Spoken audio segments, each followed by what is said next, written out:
शिव मन्दिरनि रुपपाथि मायथाइ देग्लाय जोङो शिब फुजाजों लोब्बा लाखिनानै सानथामनि हाबाफारि लादोंमोन आरो दिनै नैथि सान आरो दिनै नैथि सानाव जोंनि बे जा हारिमु हान्जा सुरनाय बे हाबाफारिखौ आं दा बावैसो बेखेवना होबाय।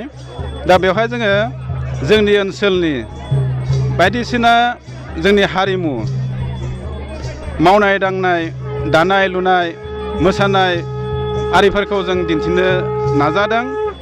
जोंहा खायफा हारिमुफोरा आथिखालाव गोमालांनायनि लामायाव, ओंखायनो बेफोर हारिमुखौ दिन्थिफुंनानै जों उन जोलैखौ थुलुंगा होनो नाजादों। दा बेखिनिखौनो आं दिनै बुंथ'बाय आरो गोजोन्थों। औ मैया सानसे बारलांबाय। मैया जोंहा फुंनि समाव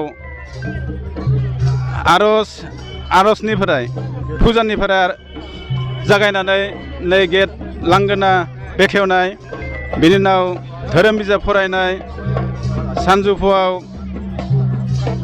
जानाय लोंनायनि राहा खालामदोंमोन आरो मोनाबिलियाव जोंहा उन्दै उन्दै फरायसा फरायसुलिफोरनि मोसानाय दिन्थिफुंदों। आरो दिनैनिखौ आं बुंखाबायानो, आरो गाबोन जोंहा दंबायो। दिनै दा आरो सानजौफुआव जोंहा धोरोम सावरायमेल जों मोनसे हाबाफारि आखायाव लादों। गाबोननि मैखोम हाबाफारिया जाबाय मोनाबिलिनि जा हारिमु मोनाबिलि। बेवहाय जोंहा मुंदांखा सानै रोजाबगिरि जों लेंहरदों। बिथांमोना जाहैबाय फुकन बर' आरो मेघना भुया। माबायदि थांखिजों नोंथांमोना नैबे हारिमु हान्जा सुरनायखौ लादों?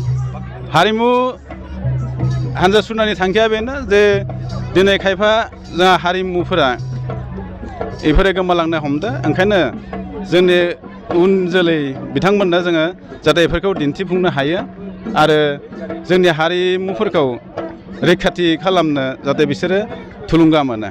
गंबेसे गामिया बेवहाय बाहागो लादों? बेवहाय जोंहा गंबा गामिनि मानसिफोरा बाहागो लादों आरो।